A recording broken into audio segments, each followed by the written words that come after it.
Hey there, my name is E.W. Buckley. I'm an artist who makes music for video games, VR, the opera stage, and I also write and release my own electronic music. I'm also an Ableton certified trainer, and today I want to teach you how to use Ableton's Drift stock synthesizer to create a really surprising piano sound. This is one of those sounds that's going to show you that Drift is a really impressive tool and not one to be looked over just because it's included with Ableton Live. So let me give you a preview of the sound that we're going to finish with.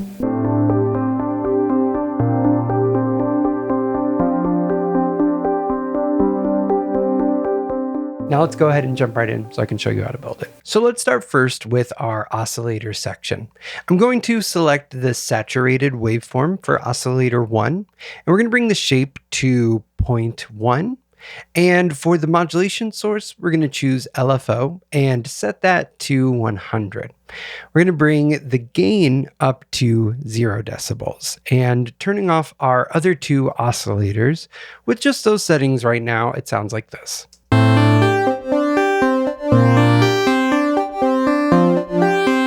Far cry from a piano, but we'll get there. For oscillator 2, we're going to go with a triangle waveform. We're going to bring the octave to 0.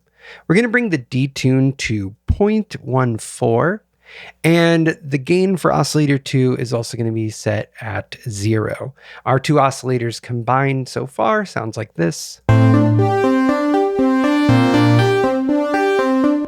We're getting there. We're going to add in the noise, and we're going to bring the volume to negative 40 decibels.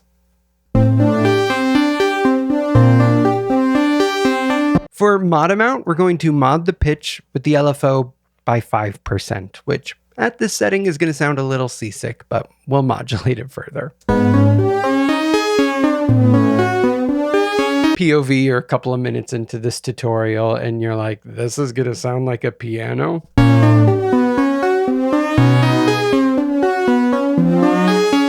Well, it is. Just keep watching.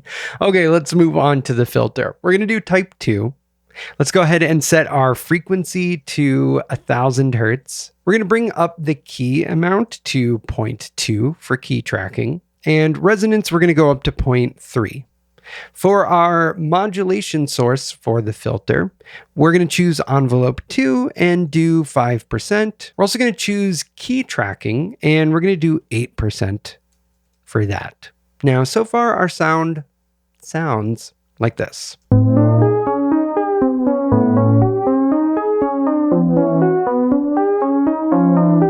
It's still nausea-inducing, but it's getting closer to a piano sound. And yeah, we're going to run down the line, so you've got a little bit further before we get to that LFO. For envelope 1, we're going to do just 0.5 attack.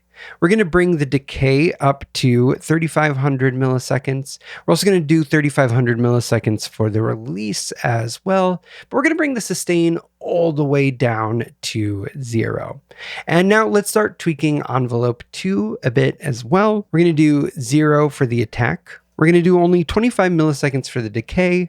We're going to bring the sustain down to 0, and we're going to bring the release as low as possible to 10 milliseconds. With these adjustments so far, it sounds like this.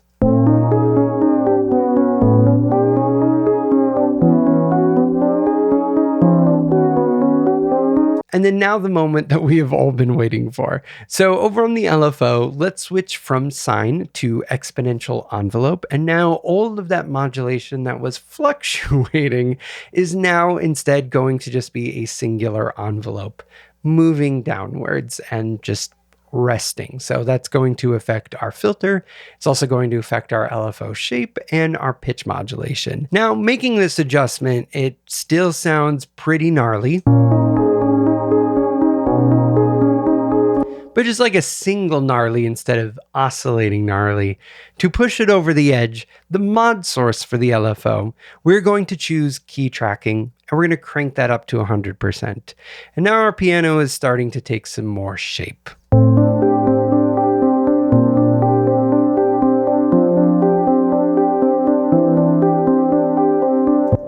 Pretty nice. Let's continue on doing some more modulation by going over to the mod matrix. We're going to select envelope 2, and we're going to crank it up to 100%, and it is going to target the detune for oscillator 2. Let's check in with the sound. going to do something similar here for our second mod source, envelope 2, maxed out 100%. And this time we're going to go with the gain for our noise oscillator. And then for the final mod source, we're going to go for velocity, set that to 10%, and we're going to target the low pass filter. And now this sounds like this.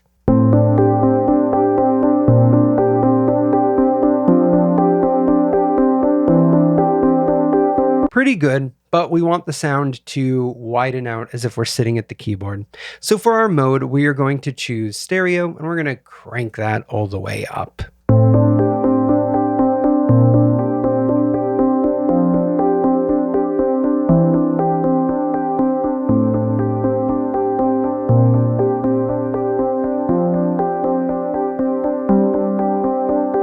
And then some final polishes and things to do for choice. You can go ahead and add a reverb. I've got this room wood preset that I think sounds really nicely.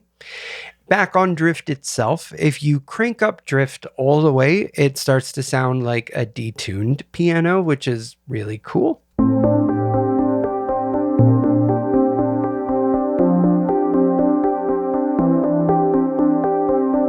But you may want to dial it into taste because now we're probably having LFO flashbacks from earlier this video. So let's set it something like 25%.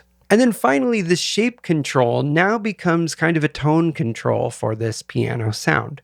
If you bring the shape all the way to 0, it's a bit darker.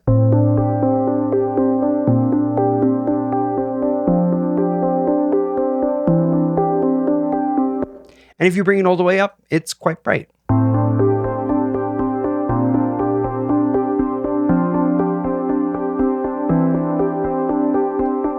You can increase the decay on envelope 2 to make some of these effects more dramatic. If I go, anything past 50, we're going to start to get back into that seasick territory. But I'll play it and bring it down into the sweet spot.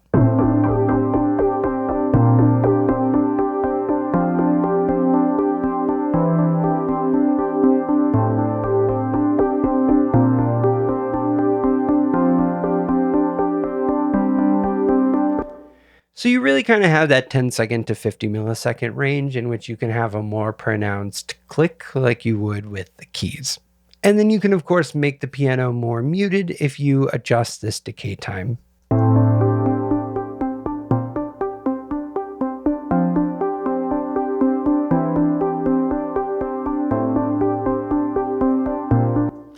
But there you have it. It's a really quite nice piano sound, especially for an analog style synthesizer. I'm really quite pleased with this preset.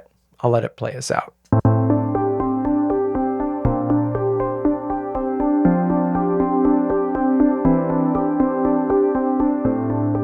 That's all I have for you today. Thank you so much for watching.